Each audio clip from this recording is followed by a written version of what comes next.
thanks to all of you for coming tonight. We have an interesting program with John Rogers from UCS talking about offshore wind. And I think you're going to learn a lot.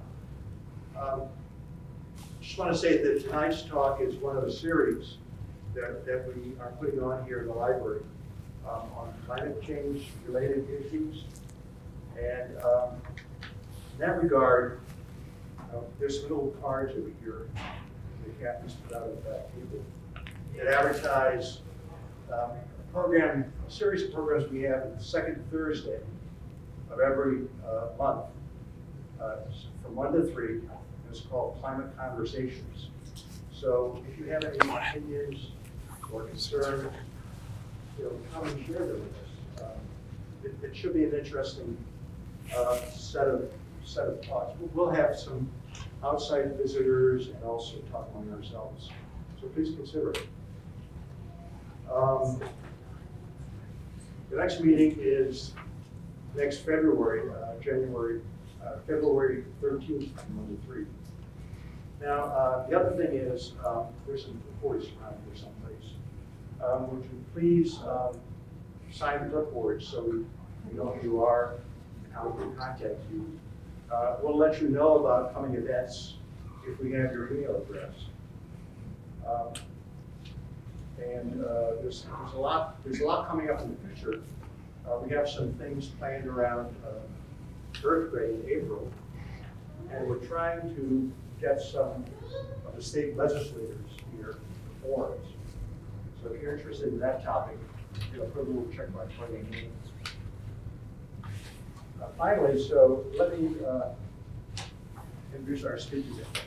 Our speaker is John Rogers, and he's a senior analyst in climate and energy program at the Union of Concerned Scientists.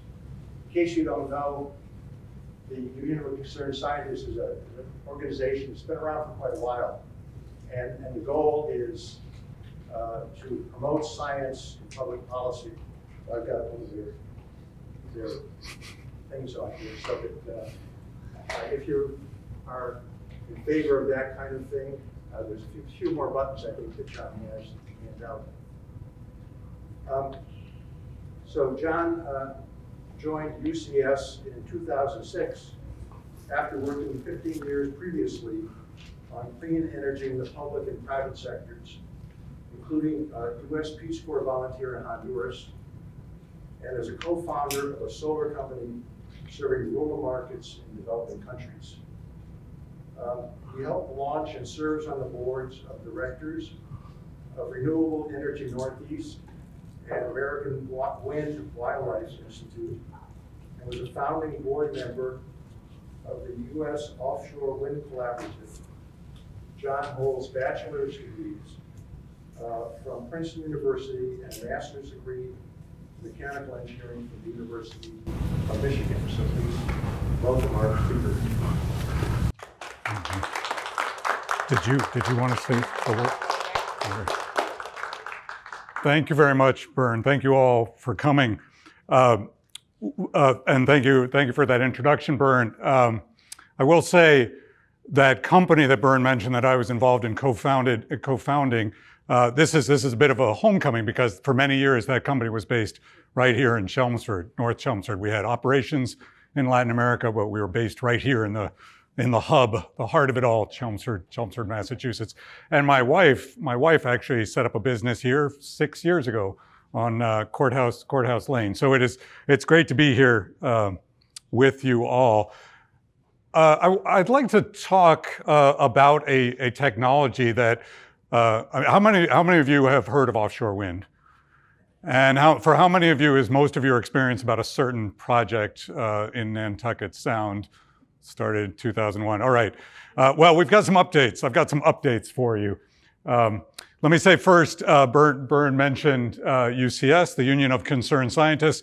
We're a nonprofit, member-supported nonprofit, been around since 1969. And we work on really bringing science and scientists and scientific voices into the policymaking arena. We work at the intersection of science and policy to really make sure that our decisions whether they're about nuclear weapons or food sustainability or transportation or energy or climate science, are based on an understanding of risks and opportunities, of costs and benefits.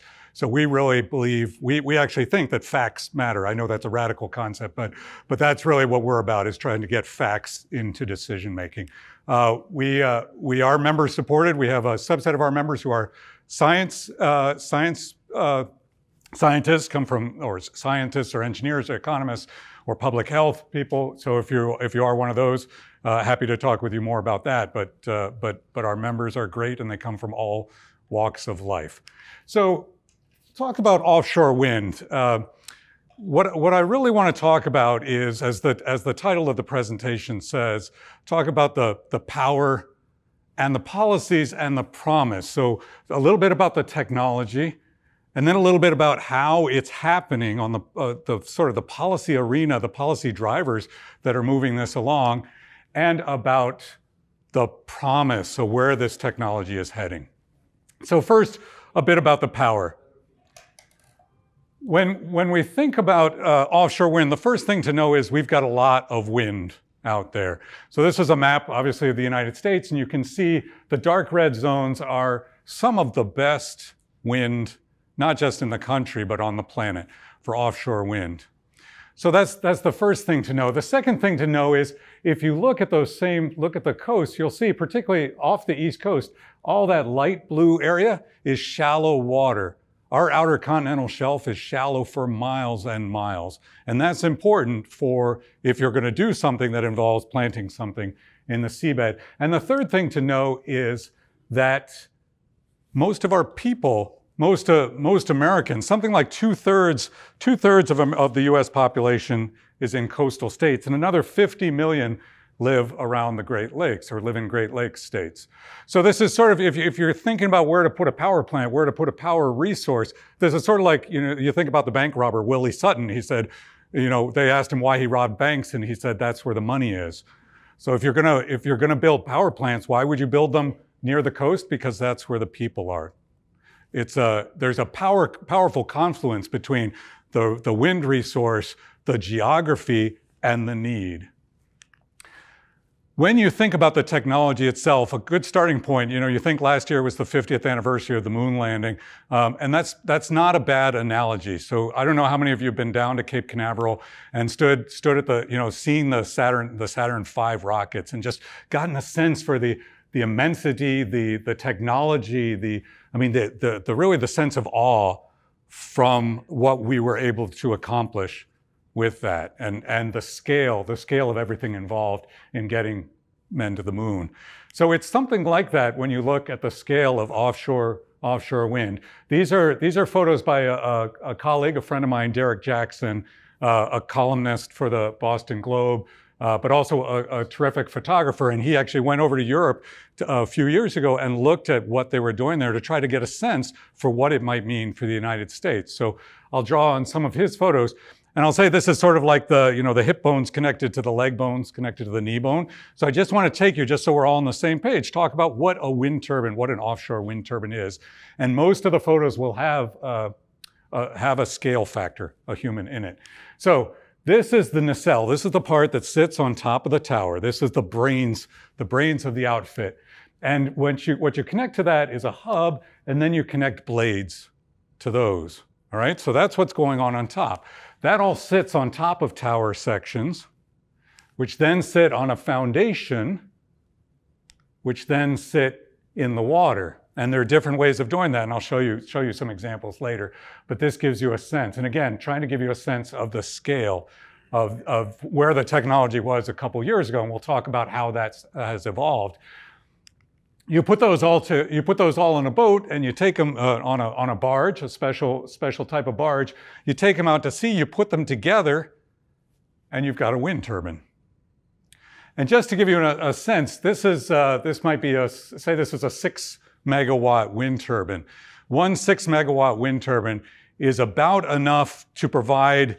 It generates about enough power in the day for something, let me just make sure, something like 3,000 homes worth of electricity. One turbine, one offshore wind turbine.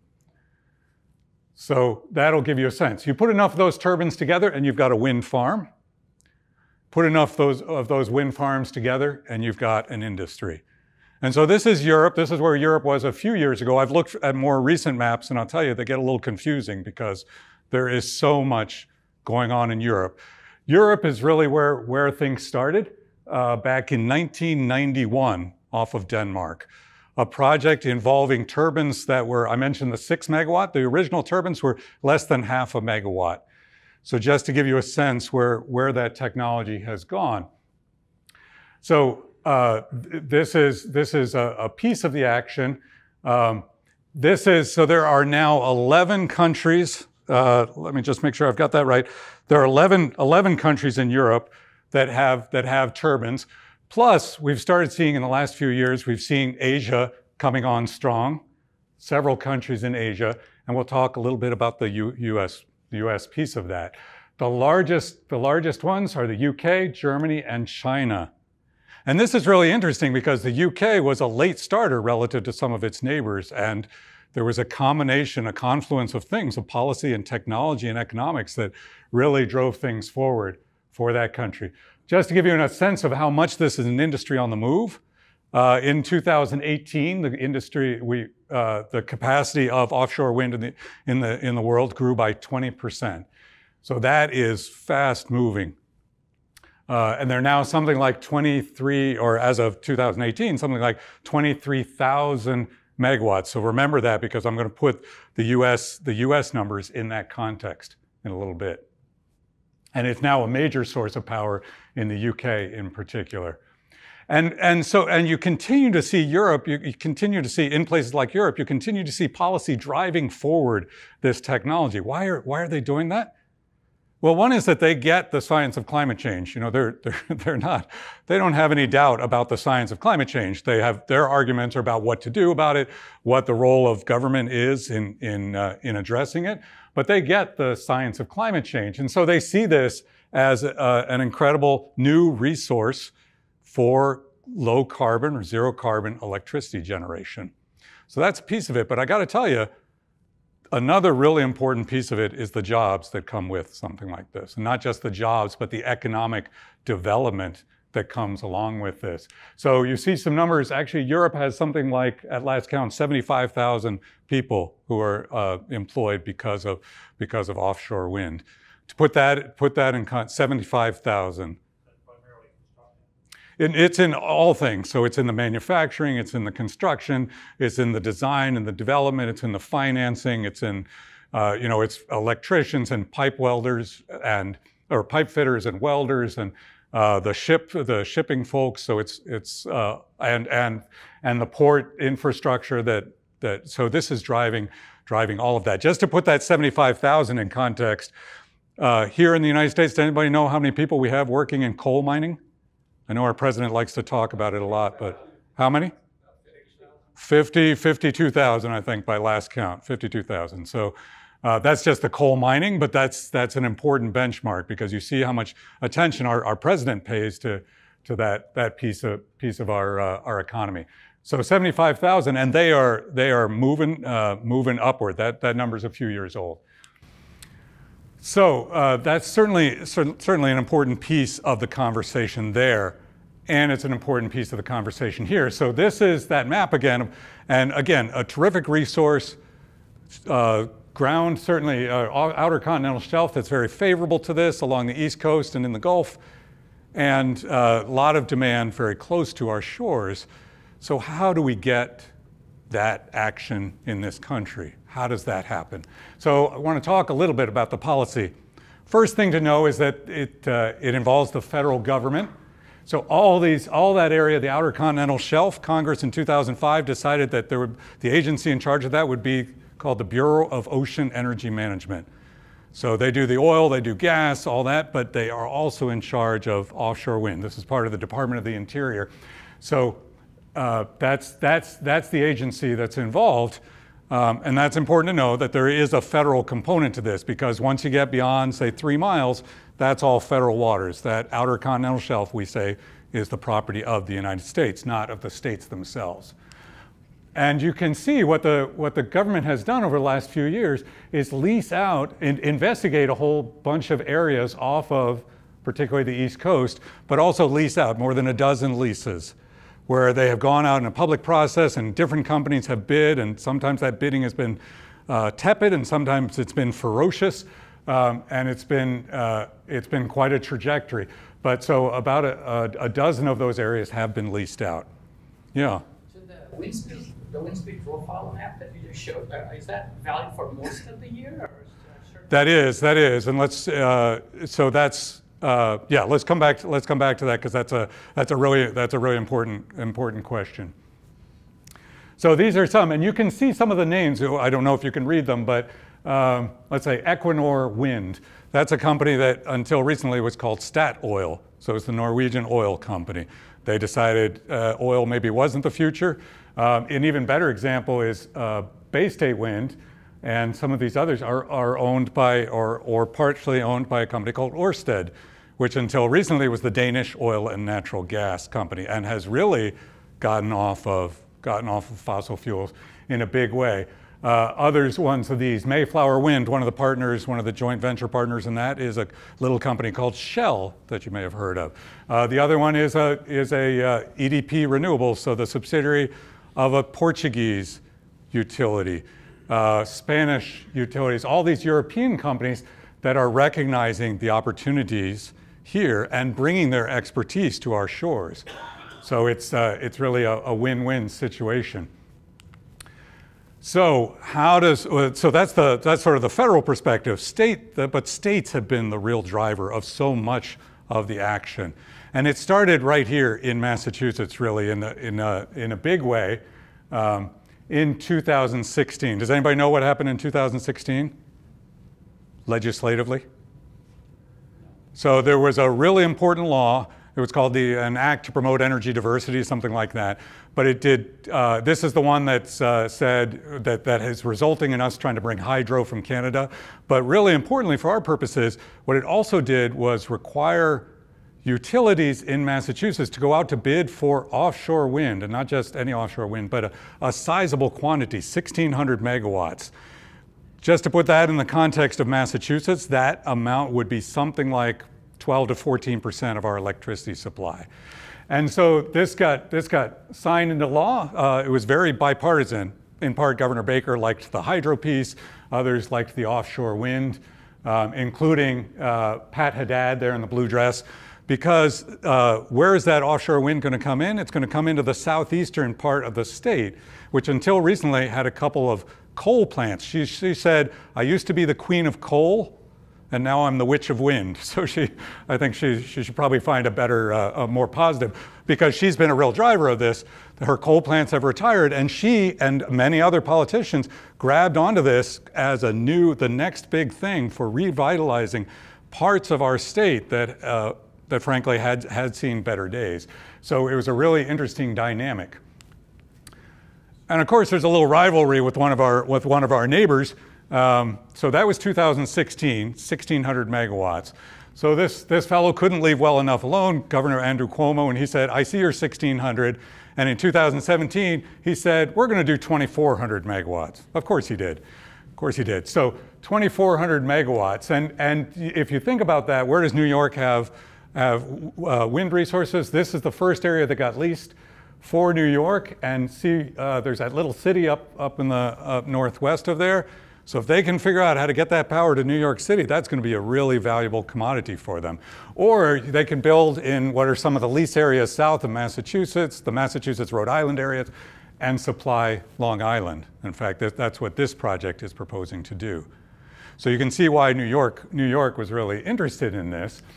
Governor Phil Murphy came into power, as part of his election, part of his candidacy for New Jersey, for the governorship of New Jersey. He said, I see your 1,600 Massachusetts, I see your 2,400 New York, we're going to do 3,500 megawatts right here in New Jersey. And so that's, as soon as he came into office, he did an executive order saying this is what we're going to do. The legislature then duly passed that. So, and you can, if you think about, I mean, New Jersey has a lot of power demand, not just on the boardwalk, and it's got a whole lot of coastline. So, and this is not, if you look at the map, the East Coast, the Northeast is not the only place where there might be action. And indeed, you look at the Great Lakes and it's got some really good wind. And so there you've got a project proposed off Cleveland, icebreaker project, that would be 6 turbines, 8 miles offshore, has a lot of support from City of Cleveland, from the County of Cuyahoga. So they're still trying to figure out if this can happen in the Great Lakes. It's controversial, but it'll be really interesting to see. And then we don't want to forget that we've got this whole left coast over here.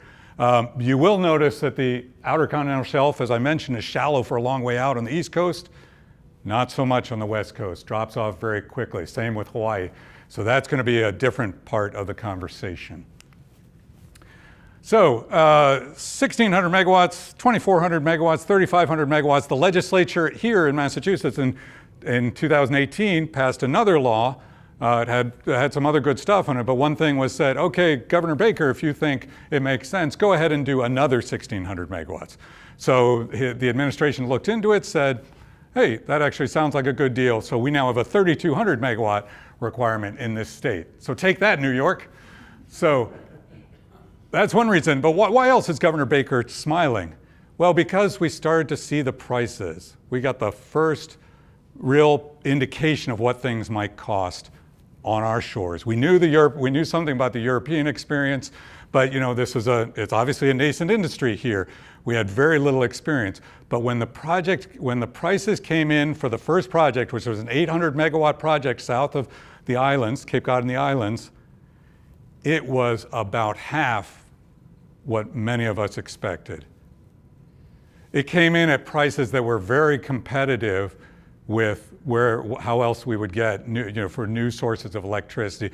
It came in only a little more expensive than that hydro project, and you think about hydro as very cheap electricity, but the hydro that they're talking about that they're trying to bring from Canada.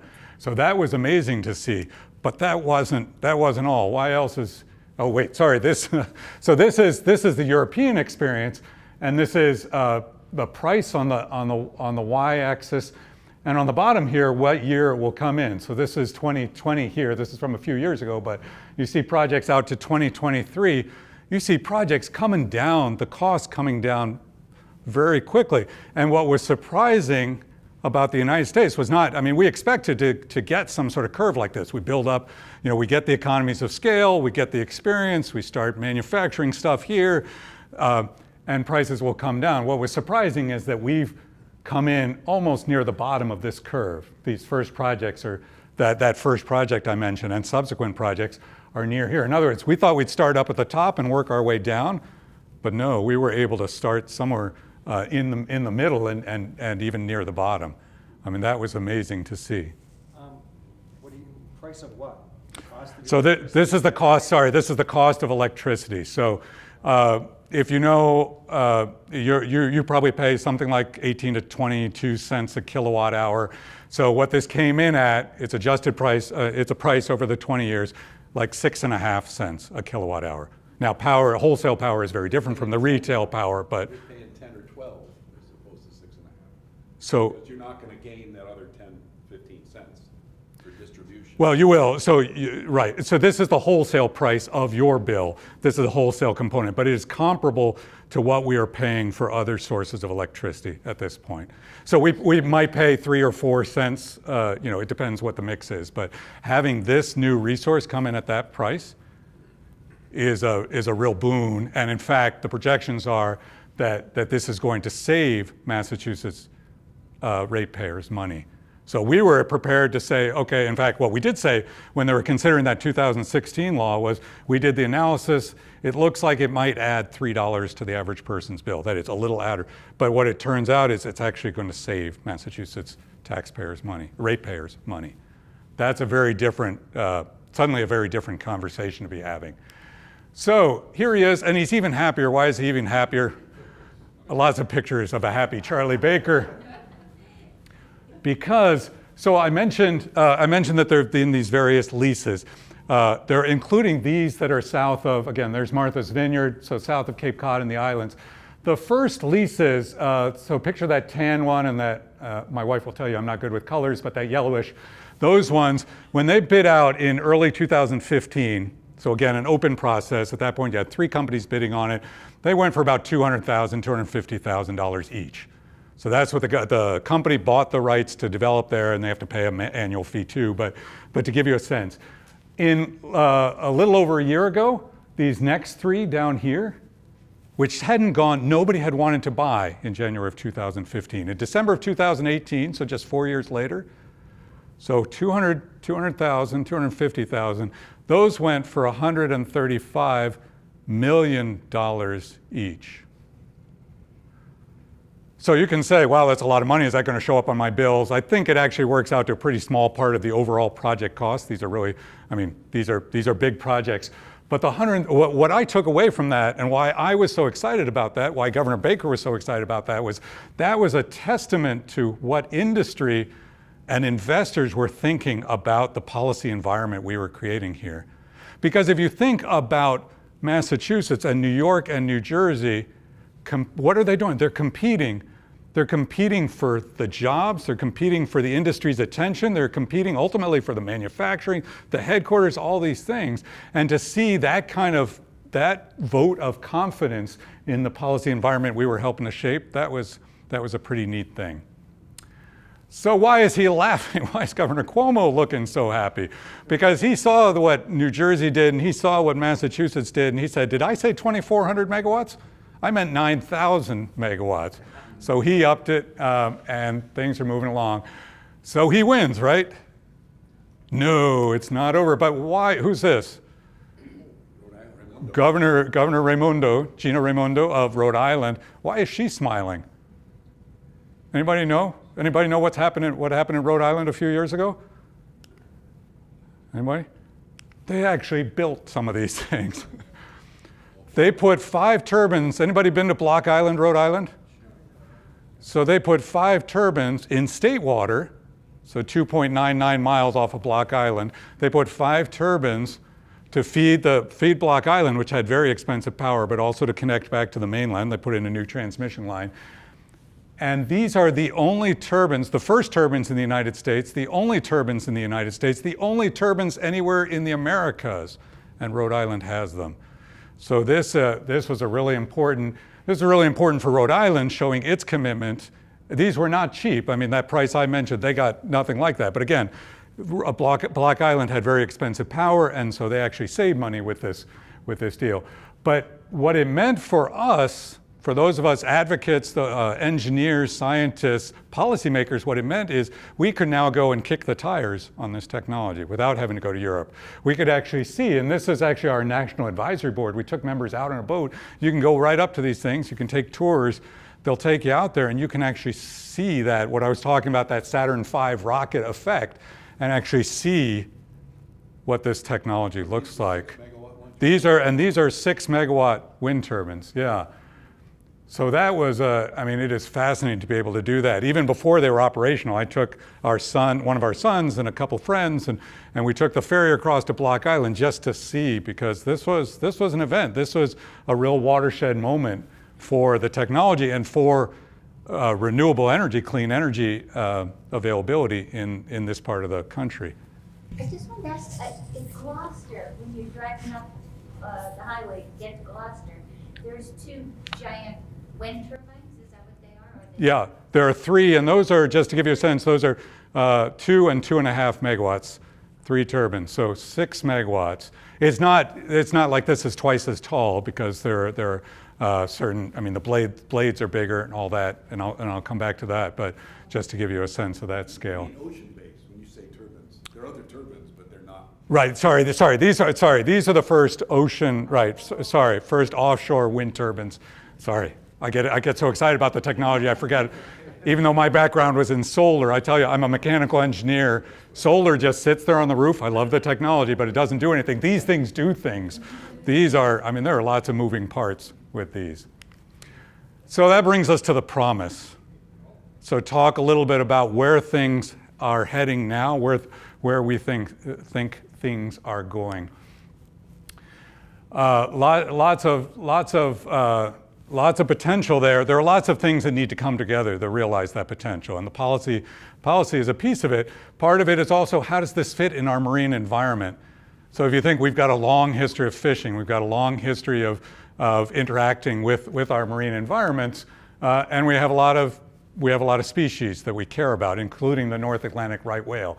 I won't say a whole lot about that. Some of this we will learn by doing, but there are groups, some of my counterparts, some of my allies have been working with the developers to say, okay, how do you develop an offshore wind project responsibly? How do we put something new in the marine environment that hasn't been there? But it's not just about the ecosystem and the whales, it's also about other uses, the fishermen, the fishing industry that has 400 years of experience in those oceans. And this is something new, and frankly, it's got to be a little bit scary.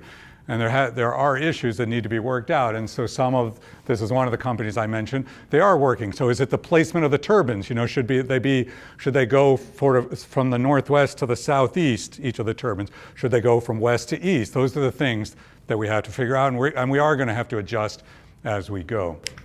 Question, how does the actual power get from the wind turbine to land? So, question, how does the power get? So you have to collect it from all the turbines. There's a transformer that also sits out there, and then you just take it back to land. Just a cable, a buried cable. So it's a buried cable, right? And we have lots of those, whether it's for communication or for power or for whatever. So we have experience with that. That still doesn't mean that it's always compatible with, you know, fishing that drags along the bottom, which has other issues, but. If we think about the promise, again, remember that the federal government has an important role to play in this. There are other areas, the areas that are marked as WEA, wind energy areas, or call areas. There are other places that we could be leasing out, and that includes off of New York City. They're not going to turn all these into offshore wind leases, but these are the areas that they're exploring. What are they exploring for? They're saying, okay, how does this fit with shipping? How does this, you know, navigation, security, so Coast Guard. How does this fit with the marine environment? If you think about where are the whales going? What kind of fish? What kind of bottom is there? So these are the areas that will, and this is the same process we went through off of Cape Cod and the islands, where they have this bigger area and then they narrow it down through a stakeholder process. But you can imagine that they will identify some more areas and then lease those out. And remember that it's not just about the East Coast, it's also about the West Coast. So in California, there are 3 areas they're looking at right now, Northern California and Central California near San Luis Obispo, that are under consideration. Now this is one of those areas I mentioned, the Coast Guard, the Navy actually took a map and put a big red pen and marked a lot of it and said, nope, you can't. So there's going to have to be a process of negotiation there to figure out what makes sense in terms of our national security. Arguably, we're more secure with offshore wind turbines than we would be without, but again, that's a process they're going through. Anybody know who this is? This is former Secretary of the Interior Ryan Zinke. The surprising thing was that he was bad on almost anything we cared about. Surprising thing was that he actually said nice things about offshore wind, and some of the lease sales proceeded, including that Massachusetts one, the $135 million times 3. That was under his watch. Why was he interested? I mean, think about his boss. His boss says all kinds of things about wind. I'll just clue you in that some of the things he says aren't true. But why was he interested? Again, it comes down to jobs, comes back to jobs. You can really imagine that and jobs has certainly been a focus of this administration, whether you agree with what they do or not. But if you think about, if they see offshore wind not as a threat to a golf course construction project or whatever, but as a job creator, and the numbers are actually pretty strong. I think there was a study by this study by the part of our national offshore wind strategy a couple years ago that said by 2050 we might be talking something like 160,000 jobs. So if you think about that as a whole new industry, I think that might be conservative. You know, it sort of depends what scale this gets to. But if you think about this as a whole new industry, a whole new opportunity that you can be responsible for bringing online, that's pretty interesting. Ryan Zinke not long ago left under a cloud, as so many cabinet members have done. He was replaced by this fellow, David Bernhardt, former lobbyist for the fossil fuels and the wind industry, actually. It looks like he's swearing in. He's actually preparing to swat down the initial offshore wind projects. But so there have been some delays here, which we can talk about. But just know that the federal government is going to continue to be an important piece in this partnership to establish this industry. Let me tell you a little bit about where the technology is headed. I mentioned that the first wind turbines off of Denmark were a half a megawatt. By the time we got to the Cape Wind project was going to be done with 3.5 megawatt wind turbines. By the time we got to Block Island, it was 6 megawatt wind turbines. This one is an 8.8 megawatt, which went in a couple years ago off the coast of Scotland. A single turn of the blades, some of us were talking about this at a time, a single turn of the blades is enough to power a house in the UK for a day. Generates enough electricity. A single turn of the blades of a single turbine, single offshore wind turbine. So just to give you a sense for that. This is, I think these are 81-meter blades. This is like 190 meters from water up to the top of the tallest tip. Just to give you a sense of that scale. So 8.8 megawatt, that's what's actually been happening. That's sort of the scale we've been doing. Until December last month, we got our first 9.5 megawatt wind turbine. This one went in off of Belgium. And this is what's proposed for use off of Massachusetts and some of the other projects, so 9.5 megawatts. But that's not all, because our very own General Electric is working on a 12 megawatt wind turbine. Did any of you see the news? The blade actually came to Massachusetts recently to be tested. We have here in Massachusetts, in Charlestown, we have the National, I've forgotten what it's called, National Wind Blade Test Facility, something like that, where they actually take these blades and they sort of glue them to the wall, they bolt them to the wall, and then they do stress testing and all this. This we built, the state built 4 years ago, something like that. This 107-meter blade was too long, so it was actually sticking out. They had to saw it off to do the rest of the testing. I mean, that's how they're actually expanding that building to be able to test the next generation of blades. But 12 meters, 107 meters long for a 12 megawatt wind turbine. This is what is proposed for use off of New Jersey. So this technology just keeps moving along. Where's the limit? If you think about land-based wind turbines, what are the limiting factors for land-based wind turbines? The ones you see in dairy fields or on ridge tops or out in a farm. The wind is not constant. The wind is not constant. Well, actually, I was thinking, physical limitations for the size. What are the, what's that? Noise, acoustic noise. Noise, I'm not sure that escalates that much with size, Delivering but them? What's that? Delivering them? Delivering them. Think about that. You put that blade on a truck, on a flatbed truck, you come to the first turn, it doesn't even have to be a hairpin turn.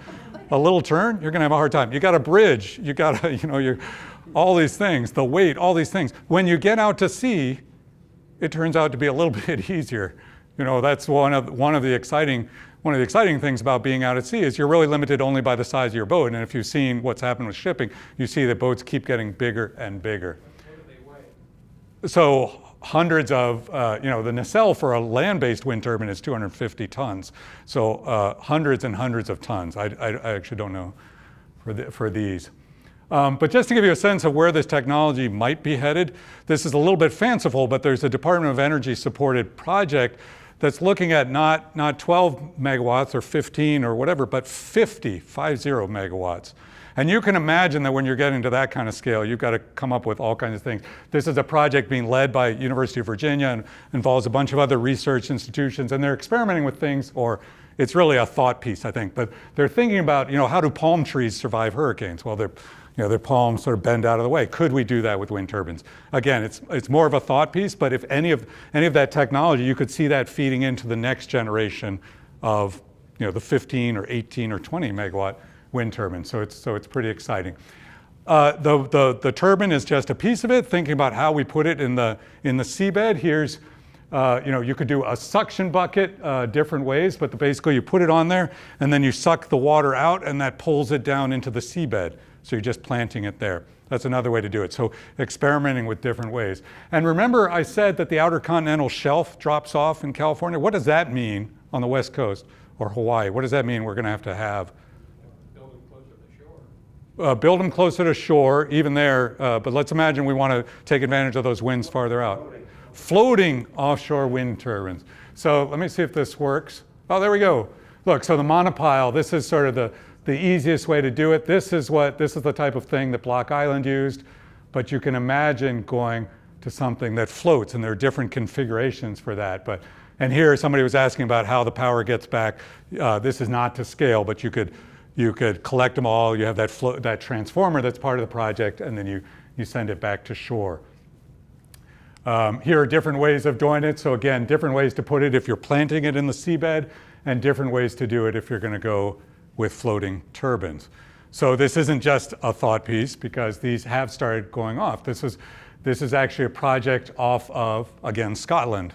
Who knew it was such a hotbed of innovation? But off of Scotland, 5 turbines, 6 megawatt turbines that went in a couple of years ago.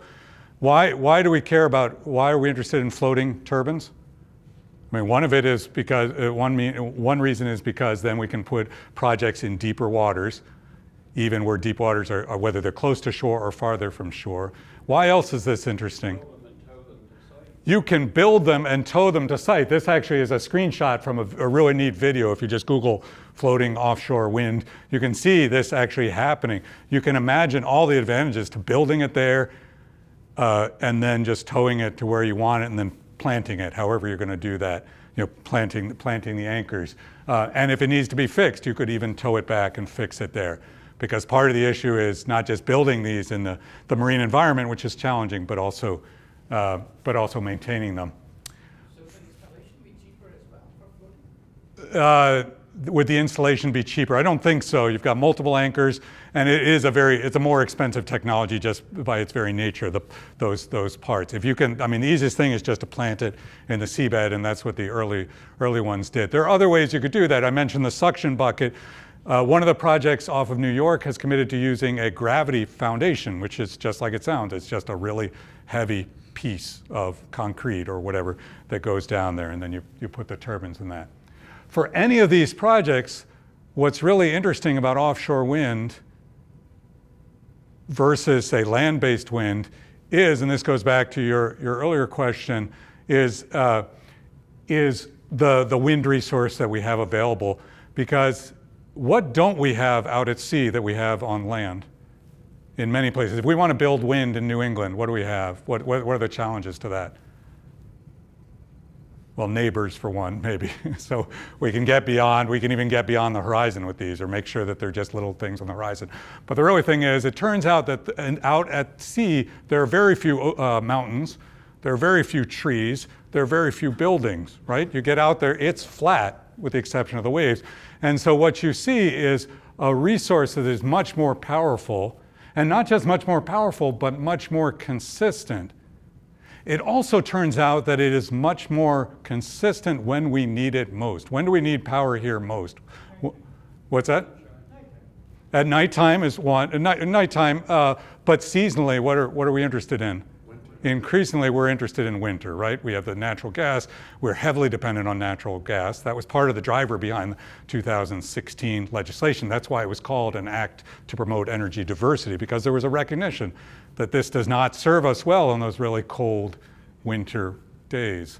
It turns out offshore wind is a great complement. The regional grid, electricity grid operator did a study last year of what it would have been like if we had had offshore wind turbines, if we had had the Vineyard Wind project, those 800 megawatts, already when we had a real cold spell here. And it turned out during that period, it was operating at something like 75%, 70% of the time. That is, it was generating at full power, or the equivalent of full power, for the majority of that time. If you look at that, and most of these projects are saying they're going to be operating at close to half, maybe even more than half, is what we're working up to. That's part of the advantage of getting larger and larger turbines. In fact, GE, with that 12 megawatt wind turbine, is saying it's going to have a capacity factor, which is that indication of how much it's going to operate, of something like 63%. So that's another reason why we're really excited to have offshore wind as a complement, not a substitute, but as a complement to solar or to hydro or some of these other resources. 63% year-round. 63% year-round. So you can imagine that it'll be more in winter. So that yeah, that's an interesting piece. So just to go back to the Just yeah. on that floating thing again, the scale is correct. It doesn't look like there's enough volume below the water to counter that Yeah, the water is 100 tons or whatever. the water is up here. I can't quite tell. Maybe it's here. I can't quite tell on that picture, but yeah, this is to scale. And there are different ways of doing that. You know, we have the experience. We have 4,000 oil and gas wells in the Gulf. Not all of them floating, but there is experience here and in the North Sea. You know, in Europe. There are different ways, and the geometry is different. If you think about an oil platform, it's mostly like this, and these turn out to be mostly like this. So, but there are things we can learn from that experience. So I will show you a picture in a moment of one that's a three-legged floating thingy. So, Has anybody calculated the tonnage of steel needed to build these things? The tens of millions of acres of iron ore that has to be dug up? they have. I mean, so the question is about the tons of steel that goes into something like this. The real question for me is the carbon payback. That is, how long till we get as much energy or carbon out of this as we put into it? And it's going to vary depending on the site and all, but with this, as with land-based wind, you're talking under 2 years, something like that. I mean, it could be a matter of less than a year. It really depends on the site. It depends on the which technology you're using. But let me just, if you have clarifying questions, otherwise maybe. I was going to ask you how you handle hurricanes. How you handle hurricanes? That's a great one. Can we? Let's come back. Let's come back to that. So a little bit more about the policy environment. So New York has moved ahead with its first. It asked for bids and selected 2 projects, each of which are the size of the Vineyard Wind project that I mentioned in Massachusetts. Governor Murphy, New Jersey, they went out to bid for their first 1,100 megawatts and selected a project for that. And we haven't seen the prices on all of these, but they're apparently quite good.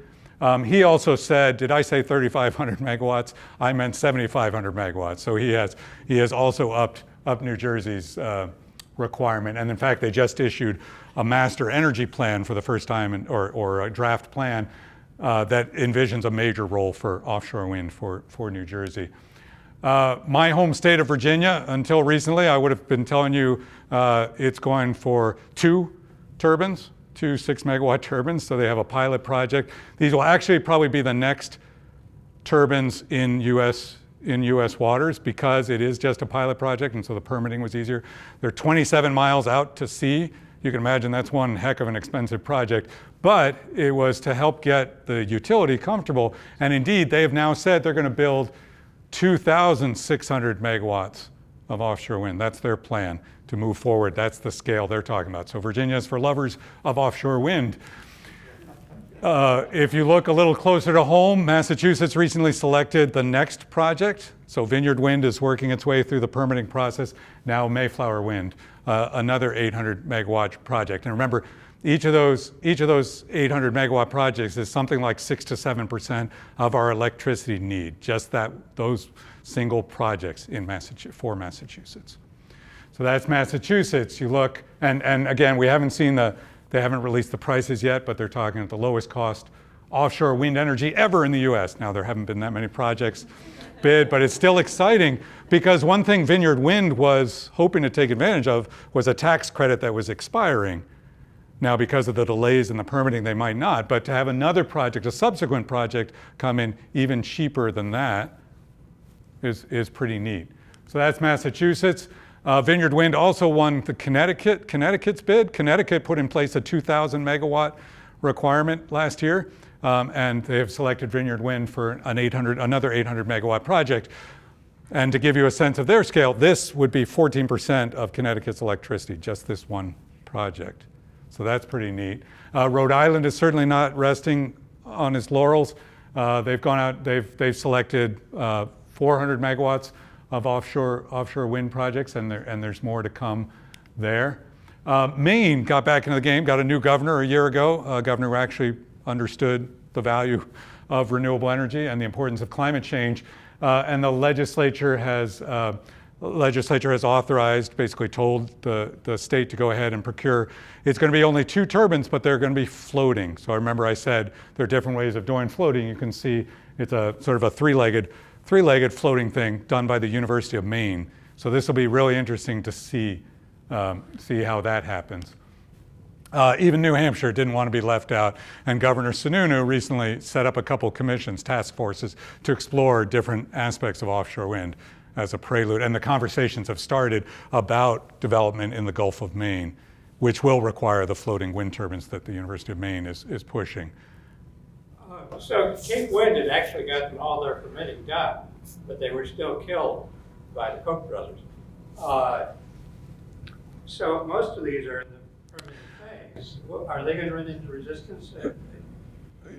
Yeah, it's a great question. Can we come right back to that? Let me just finish off these slides.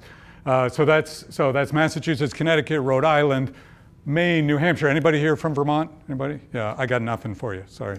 You could imagine it's a regional grid. You could imagine Vermont wanting to buy into some of this, what turns out to be cheap power. Rather than just importing hydro from Quebec, they could be a piece of this, but they're not there yet. So Massachusetts, let's bring it back home and talk about what needs to happen, because you're right, there's a lot that needs to happen for these projects to continue, for this industry to continue. So Massachusetts has a lot going on. Does anybody know what happened in the state of the Commonwealth last Tuesday night? What did we hear our governor say that's relevant to this? A new Green Deal? What's that? They're getting very close to passing a new Green Deal. That might be overstating it. I'm glad you see it that way, but what were you saying? So a net zero, basically saying by the middle of the century, we already had a law in the books that said we'll cut our emissions 80%, our heat trapping emissions 80% by mid-century. Let's see if we can, now he's saying let's do net zero, which is something we've been trying to get the legislature to do for quite a while. So that was Tuesday night. That was really exciting to see. Thursday, the Senate, they were going to do this anyway, but the Senate went right ahead and this is Senate President Karen Spilka with the Senate Ways and Means Chair Michael Rodriguez, basically announcing a package of bills, including one that would take us to net zero emissions by the middle of the century and do other good things. This is something that your Senator Michael Barrett has been very big on. I mean, he's very big on climate action, another piece of this, so that's something we've really been pushing for, is saying, okay, we need to strengthen our target, make it more consistent with the science. Our 80% target was great back when we passed it in 2008. It was really important. Now we need to recognize that we're not as far along as we need to be.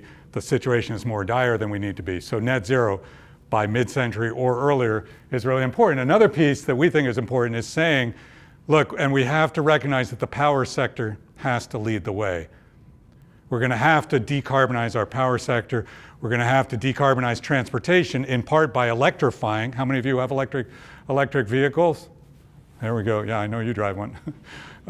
So it's, that's a really important piece of that. Whether that's 100% renewable, as Environment America is pushing, Environment Massachusetts is pushing, or 100% clean, however you want to define it, we have to recognize that we've got to get the carbon out of the power sector.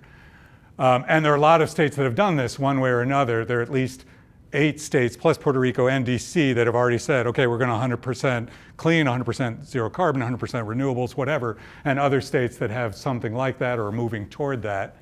That includes Maine, that includes New York. So really, Massachusetts should not be one of the last states. It shouldn't even be the 10th state to go for 100%. Can you tell us what renewable versus clean? Sure. So the real question is, the way it's defined, the draft, the bill here says renewable energy that counts for our renewable portfolio standard. So it excludes large hydro. You could imagine including large hydro, which is something we'd support. It is renewable. Hydro is renewable. The real question comes to, Sorry, so that's all part of 100% renewable, but some define it more tightly. The real question is nuclear. What role do you see nuclear as playing? So what some states did is set a minimum level of renewable energy.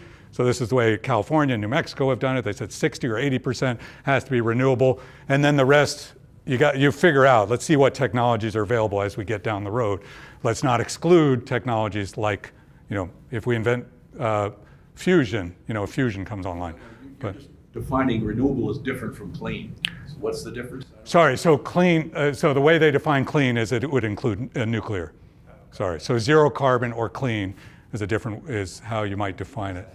Oh, that's the way, California would consider that as a piece of it.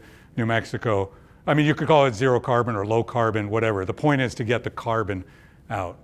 So lots of states doing this. We really need Massachusetts to move on that. And so this is what and you'll see one of my blog posts back there that's saying, from a few weeks ago, that says, here's what the Massachusetts legislature needs to do. And part of that is this net zero by mid-century, which we're moving on. Part of this is 100% whatever in the power sector, get the carbon out of the power sector. Part of this is equity and thinking about how are we doing our policies, how do they affect minority communities, how do they affect low and moderate income households. That needs to be part of the conversation. And I'll tell you what's really exciting about Chelmsford is I think it's East Chelmsford that, I don't know what neighborhood, but Tom Golden, how many of you have him as your state representative? Do you know? All right, so Tom Golden is based in Lowell, but has a part of Chelmsford in his district. And he is the chair, the House chair of the Energy Committee. He can make things happen. So the fact that you live in Chelmsford makes you really important and some of my favorite people right now, particularly if you live in Chairman Golden's district, because again, the governor is on board, the Senate is on board, we need the House to get on board with action on this, and soon. So we'd like to move that along. Offshore wind, so if you think about going to a net zero goal, if you think about doing 100% renewable or clean, offshore wind for Massachusetts is going to have to be a major piece of that. It's an incredible technology, the resource is there, our need is there. It is just one technology, but if you think about it not just in terms of the technology, not just in terms of the economics, but in terms of the potential, the jobs, the careers, the economic development, again, for parts of Massachusetts that could really use what the industry would bring, is starting to bring. A good example of that is Hull in England, which was a city that had seen better days.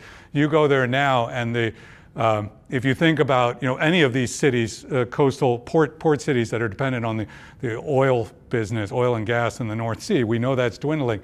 This is a whole new thing for them, and they have cities like Hull in the UK or Bremerhaven in Germany have really glommed onto this new technology, and you see it's become a really important part of the economic revitalization of communities like that. Really fascinating to see.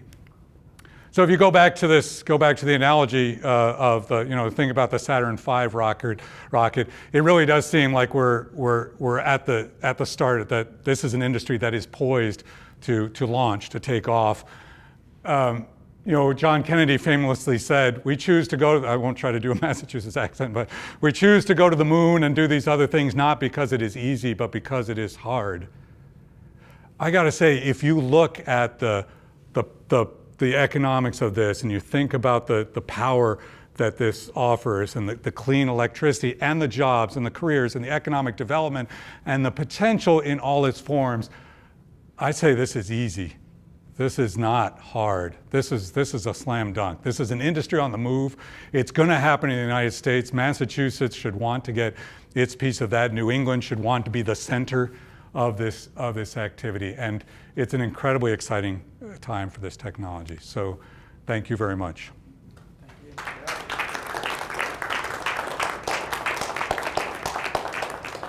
So, can we go to Q&A?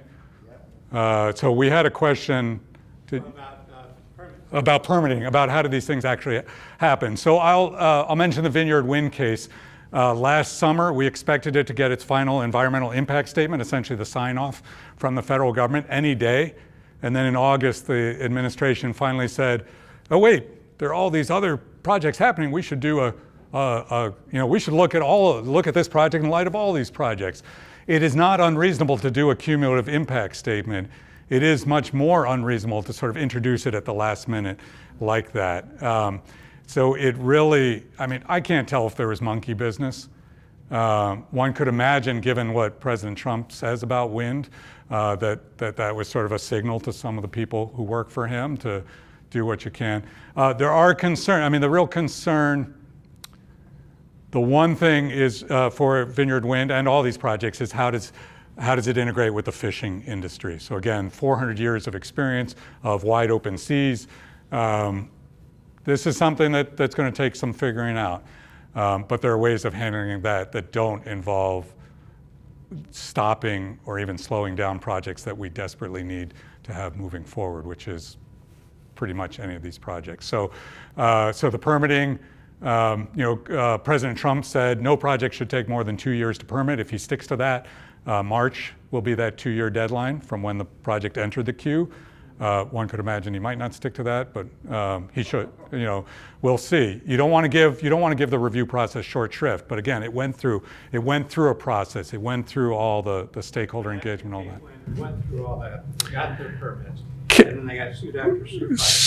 So the question is about Cape Wind, and this is very different. I mean, this has been, so a lot of things are different. One is the process for defining where these projects are going to go. I mentioned the lease process. They define a call area, sort of an area that they're going to explore. In the case of Massachusetts, they went through a stakeholder process and they pared that down by half and said, okay, these are the only areas we're going to lease now. And they did that, and it was a public lease, and it was a very robust leasing process, a bunch of companies bidding on these. Then they had a very robust process for determining which project would actually get state, or get utility contracting. So it's very different, night and day. You're not anticipating that there will be problems after the permitting. Once they get their permits, they'll be able to. Once they get their permits, I think it'll move forward. I mean, there are always lawsuits, and they'll have to deal with that. But they have really solid ground, and I don't just mean the outer continental shelf. They have solid ground for the basis. And the other thing that's very different is the economics. Cape Wind was something like 3 times the cost of what these are coming in at. And that really changes. The fact that this is not expensive, in fact, will even save us money, really changes, I think. And you see people, the other issue is these leases are farther off. The turbines are, even though the turbines are bigger, the turbines are going to be smaller because they're 15 miles out to sea. Why would Cape Wind more expensive though? Because they're in shallower water. I mean, that's why they put them there. Why was it more expensive? Because it was so new. I mean, think about where that graph, the UK dropped 40, those costs, that graph I showed, the UK ones, 47% cost reductions over 2.5 years. I mean, that's just, we have just come so far so quickly in terms of, and this has to do with the scale of the turbines, the scale of the projects, the scale of the industry, the learning curve, all these different things that have made this so much more attractive. I mentioned 800 megawatts, 1100 megawatts. In terms of the project size we're seeing now, Virginia, 2.6, 2,600 megawatts. There's one that recently won the bids for the UK, to supply the UK. That is 3 projects totaling, essentially one project totaling 3,600 megawatts. I mean, that's the scale that we're looking at in development, and that has real implications for how low costs are getting. Yeah. Physics limitations as far as transmission of the power. How far don't you need the stations along the way to? That's a great question. So the question is about transmission. What are the limits to transmission? What we're going to move to is ultimately, I'm pretty sure we'll move to high voltage DC lines instead of the AC lines, which would run into trouble after a while. You could imagine an HVDC, high voltage DC line. That would require a collector sort of collecting from different projects to make it worth it and then bring it back to land. But I think that's what we'll see. You could imagine, I mean, Google at one point was part of a joint venture that was looking at doing a sort of a line up and down the East Coast, and then you would have projects just tie into it. So you could imagine some sort of a backbone, states getting together and say, it makes sense to do this more rationally, let's figure this out. That's part of the conversation that's happening. I don't think that should hold up the first projects. They're close enough to land, and we really want to see the industry move along, but that is part of the conversation we're having for subsequent projects, including in Massachusetts. Are there Koch brother or equivalent type organizations standing in line to oppose this? Koch brothers standing in line to oppose this. I don't know. I mean, I'll take their fishing industry. Some of them, they have legitimate concerns, and they're concerns that need to be addressed. Again, I mentioned the turbine placement. Do the turbines sort of connect? Are they northwest to southeast, or are they east to west? That's something we've got to figure out. What makes the most sense for the fishing industry? Something like that. I'm sure there's some money behind some people who are complaining about this, but again, we're not seeing nearly as much opposition just because of all these favorable factors that have come around this time. Did you have a question? Yeah. Is there a limit to how much wind energy you can get out per square mile of ocean? A limit to how much you can get out per square mile of ocean, right? Yes, there is. And that's why one debate with the fishing industry, one point of negotiation is how far apart these turbines should be. So Vineyard Wind was proposing close to 1 kilometer between each turbine.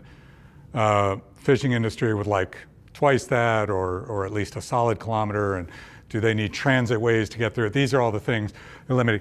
The thing is, as the turbines get bigger, you're going to have to put them farther apart anyway, because there is this wake effect. So one turbine, you don't want to be right next to the next wind turbine, because then you're all messed up by the wake from that turbine. So that's a great question. Yeah. What about the challenges of integrating into the existing electric grid? And, terrific. Being able to eliminate the need for powering up a coal or a gas plant to meet peak demand and storage. Yeah. So the question is, how does this integrate into our existing electricity mix, electricity grid? That's another topic of discussion. So if you think about Massachusetts, remember the area where we're proposing to build south of Cape Cod and the islands. Where could you come in? Well, Vineyard Wind decided it's going to come in on the Cape, Harwich maybe, near Dennis. It's actually going to come in, it's going to go, you won't even see anything on land. It'll go in like 7 miles, and then it'll pop up at a substation there. So that's one place, and that can handle the 800 megawatts that will come from Vineyard Wind and be integrated. Other ones are going to come in, we have the Brayton Point coal plant that retired a few years ago. So that was able to handle, that was a large coal plant, and we have that transmission capability. Somerset was another coal plant that was retired there. Plymouth, so you'd have to come through the canal and get into the bay, but Plymouth, the Pilgrim nuclear power plant is now retired. Any place where you saw these plants that are gone, there is going to be a limit. And in Massachusetts, might be 4 different places you could connect 1,000 megawatts. So there is a question of, how much of the transmission do you figure out out at sea, the wet transmission? How much do you worry about dry transmission? That is, how much you upgrade what you've got on land to make it all fit. So from a transmission perspective, that's a question. Where do you tie in? Same with New York City. I mean, that area I showed you that's southeast of New York City, you may not even be able to connect much in New York City. You might have to go up the Hudson and connect or something, because there are limitations. That's things that industry has to figure out. And there are advantages to sort of doing this in a cohesive manner. There are other advantages to just letting the market sort it out, but we'll figure that out. In terms of the integration sort of from there's power here, there's not power there, there's power at this time, there's not. That's something grid operators are dealing with all the time. So we have solar. Massachusetts has a lot of solar. We've done great on that. We have wind, say coming mostly from northern New England. We have resources like hydro that can help us integrate that even before we turn to gas plants. There are gas plants that are cheaper to run, cheaper to build, more expensive to run, but that you might keep. What's the new technology? What's the new technology on land that's got everybody all at Twitter? What's Elon Musk working on? Not electric vehicles. What else? Batteries. This is something, again, that has come on so strongly, so quickly in recent years in terms of cost, in terms of scale. Batteries will be a piece of that. But again, offshore wind is easier to integrate than many other technologies because it is so much more consistent. It's also predictable. I mean, we can forecast much better than we used to be able to. We can look a day ahead and say, okay, we know we're not going to have much here. Let's figure out what other resources we're going to bring. So there are issues. Yeah, here and then here and then here. On forecasting, Trump has been kind of opposed to satellites that monitor to the Earth, and there's been concern that our forecasting, that we're going to be losing some satellites. Our forecasting may actually become less accurate unless we can maintain Earth monitoring satellites. So, do you see any problem there? So a question about forecasting and satellites and an administration that's not supportive of data and science. So question about whether that's going to affect. I haven't heard of that as an issue. It's certainly an issue in our climate work. We do a lot with climate science, climate change. I haven't heard of that as an issue with forecasting. I think we have a variety of tools, including for collecting data and predicting where things are going to go. So that's an important piece. Here? I'm just curious about how things work. So for instance, you've got this, is there, it generates all the wind down into a wire that goes down into... Right. Okay. Right, so each of these would have inside there the windings, just like any motor. If you've got a moving part, any electric motor, as long as you've got something that's moving, or any generator, a moving part, you convert that with magnets and wires into electricity. And so what you would do in this case, right, is exactly that. You'd run it down here, you'd run it down to the seabed, you would collect it all at that transformer station, put it back into the seabed and take it to land. And does the blade turn according to the direction That's right. of the wind? That's right.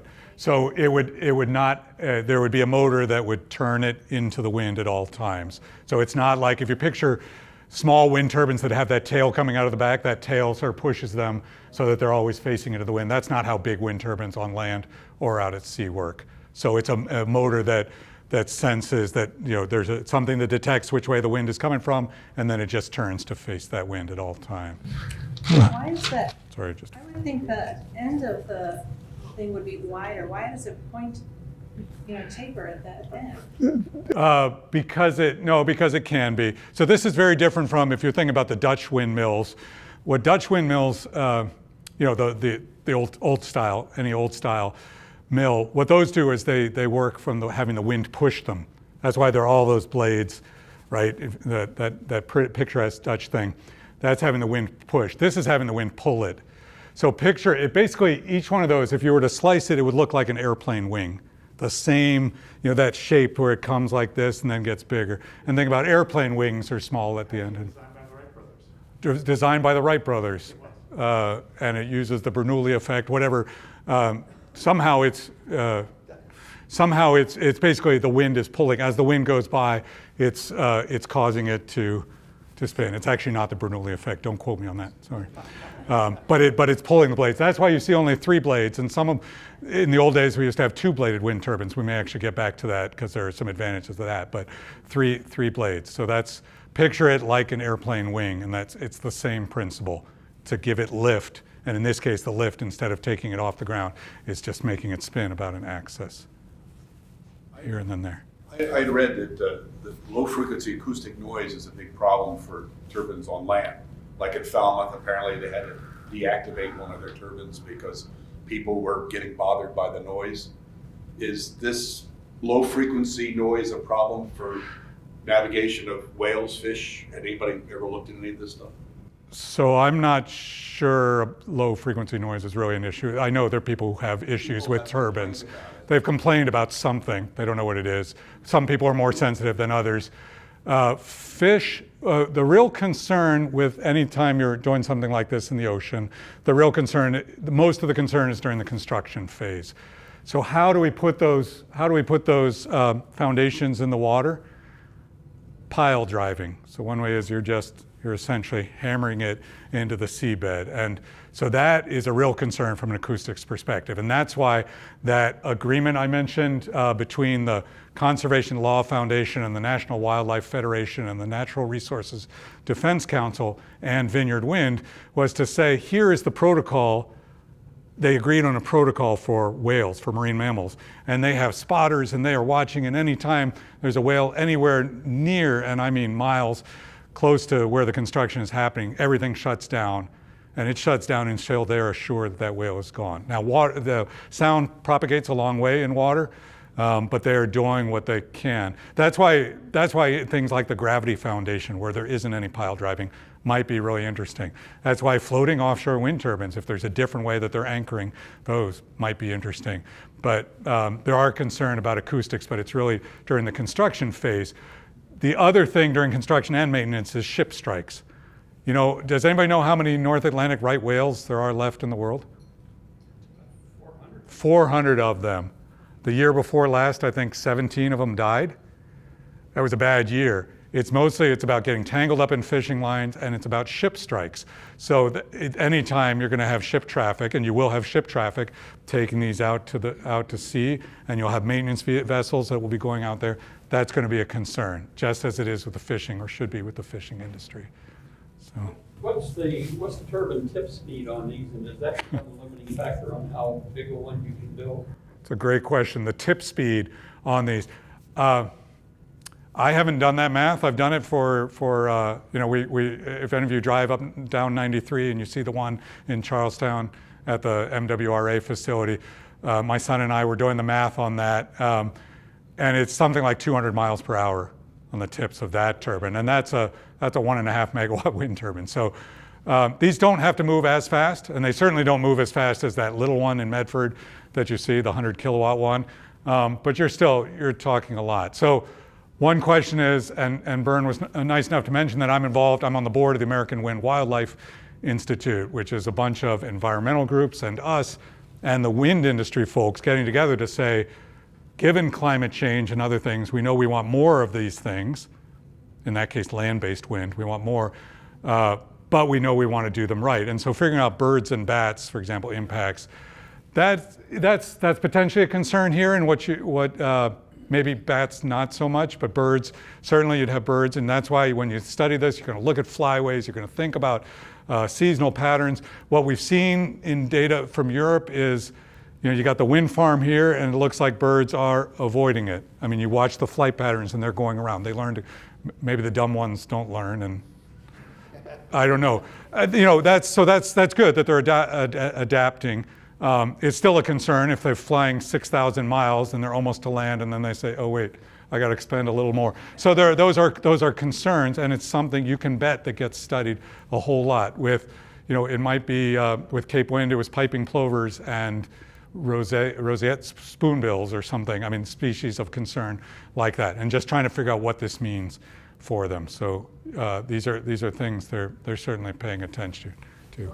These foundations were, I mean, that's a couple hundred feet deep there. I thought they were going to be tethered, and maybe with a big ballast down below the water somewhere to keep them in place. Or maybe they could do a group of them together. And tether them.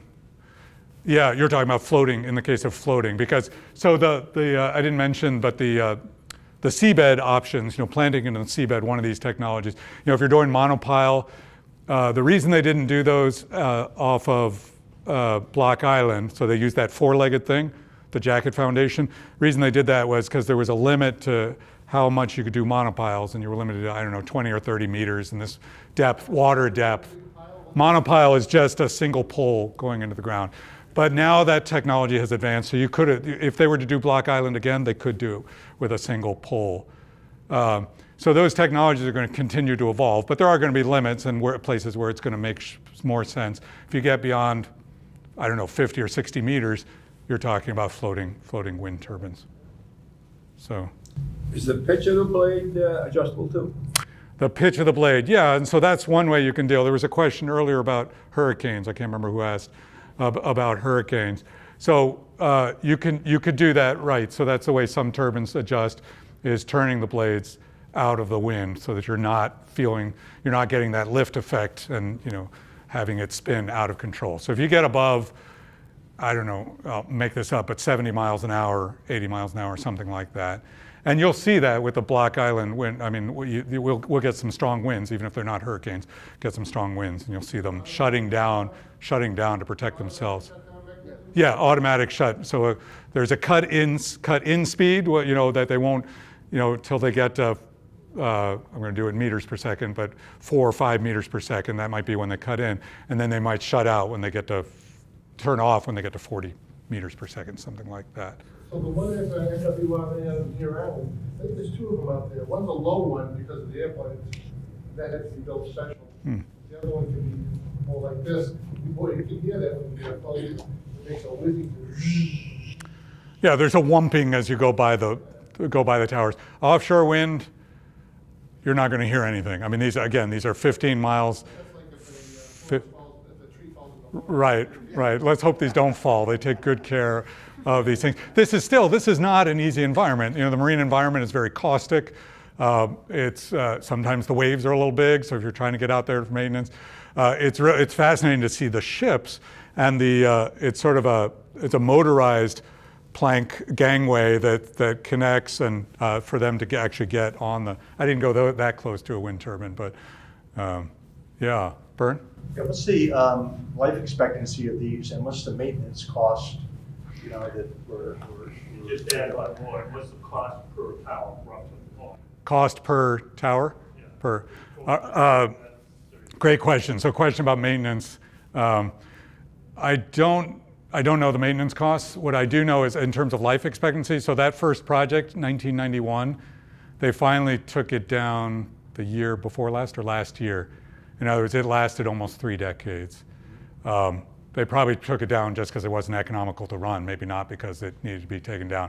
The cost, I don't know the per turbine, but the Vineyard Wind project will be 80, let me do the math really quickly, I think it's 88 turbines, and it's going to cost something like $2.8 billion.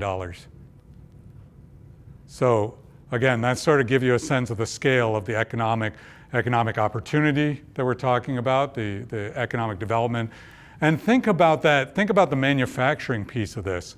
Those first projects, we're gonna have to bring components over from Europe, we'll bring the blades up from Brazil, whatever, we'll do that. Except maybe we can do the wire, maybe the wires will come from here, the wire harnesses. The next project maybe will be at the point where the tower sections we're building here. The bases for that first, sorry, let's see if I can do this. For this first project, anybody want to guess where those foundations were built? Remember what I said about our experience out in the ocean. What industry do we have that has experience?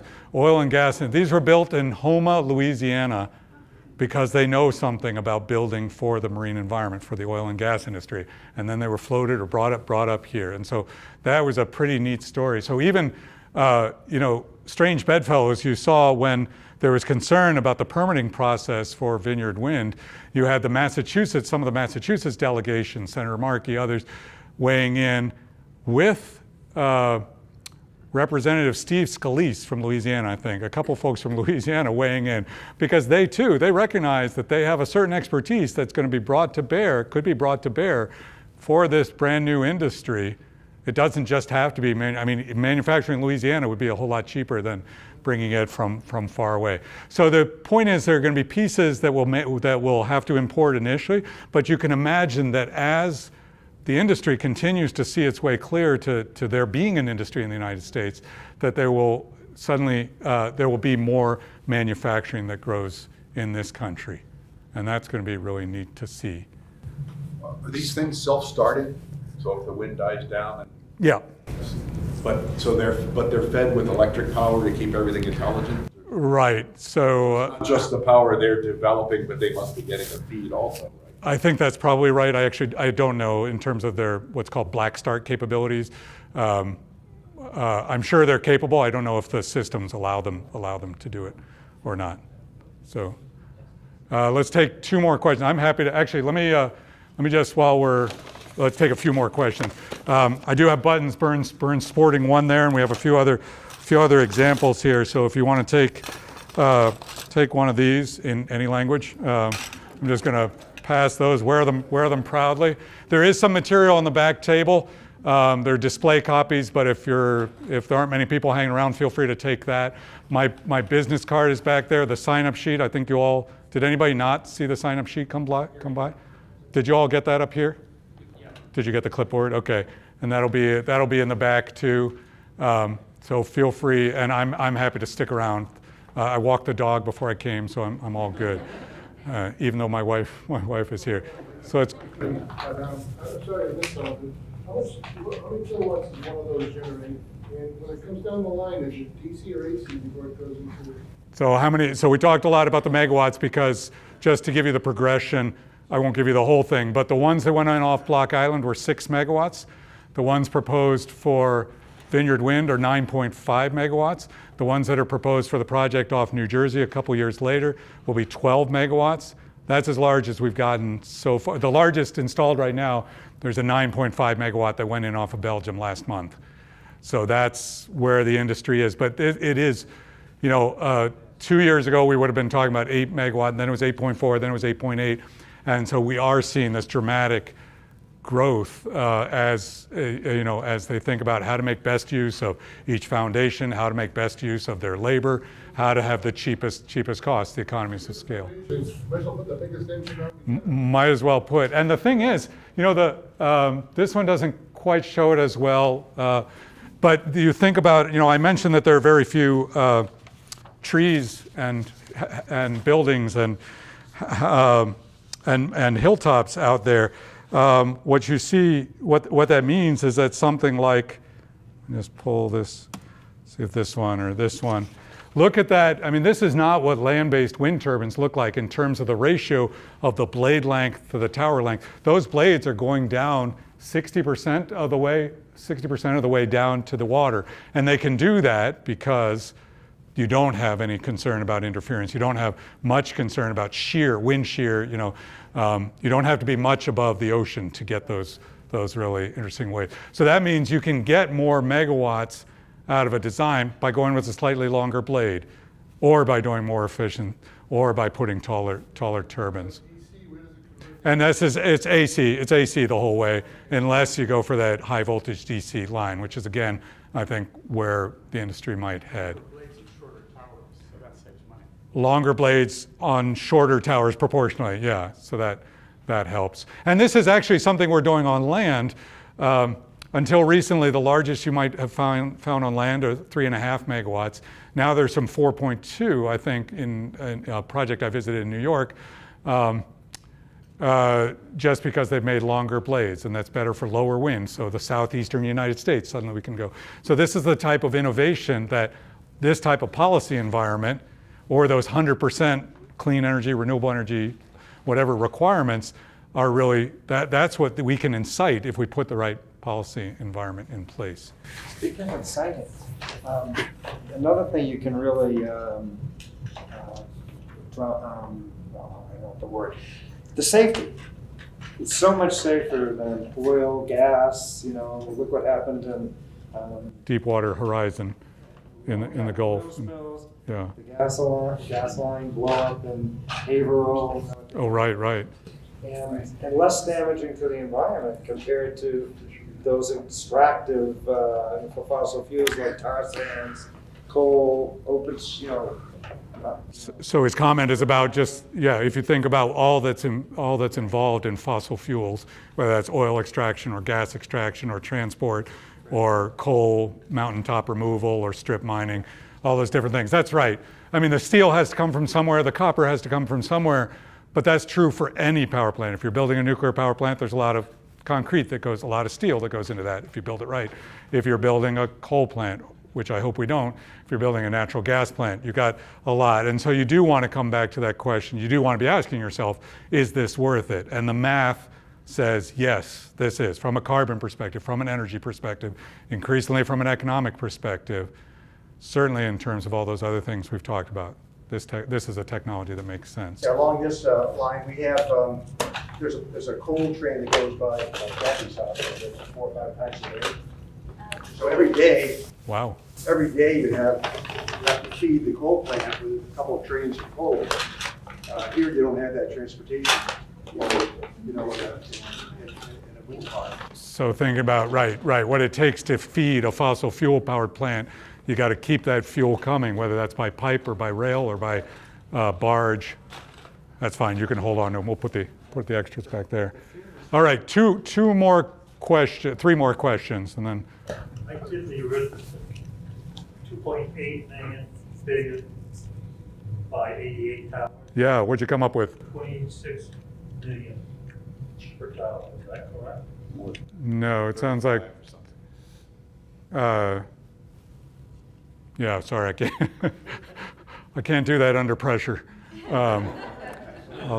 If you did the math, that's good. So certainly, I mean, these are not cheap. And that's why, again, you go back to the state, the one-upmanship. They are competing. They're competing not just for the megawatts and the megawatt hours. They're competing for the jobs and the economic development and the manufacturing that we know is going to come, and for the financing and the headquarters and the people. And this is why they're so keen. This is why we've used this argument to try to drive our decision makers, and what they've really grabbed onto as a justification for this. It's pretty neat to watch. I was wondering about, would this thing be kind of a wicked gyroscope and a lot of inertia there, and what happens if you put it on a wiggly floating platform? So asking about a gyroscope and you're putting it on a wiggly floating, I think they've worked that out. I don't think it's not spinning at gyroscopic speeds. I mean, it's not, thinking about a bicycle, and turning that. So I don't think that's the issue they're worried about. There are funny dynamics if you think about, again, the oil and gas industry is used to things that look like this. Here you've got something, not just is it vertical, but you've got all the force up here. That's where most of the, where the blades are, and that's what's pushing. And so you've got this oscillation. They're studying this. I mentioned that first project off of Scotland. There are hundreds of megawatts of projects planned for the near term off Europe for more floating offshore wind. So we will certainly find out more about this. Was there one back here? The payback time that you think of when you are putting panels up on the roof, solar, it will cost you $20,000, and they figure you'll have it paid back after, say, 10 years. Can you do that same math with that kind of thing or not? So the question is about the payback period, like you think of solar on your roof. It's hard to do because we don't expect any power plant to pay for itself right away, because it's being financed, we're the ones financing that solar on our roof. This is the company that's doing it. This is their business, and they're just selling the power for 20 or 30 years. So I think the way I do it is thinking about energy payback or thinking about carbon payback. And again, we're talking about a couple of years or less for these technologies. All right, last question. I'm happy to stick around, but I know folks are going to have to go.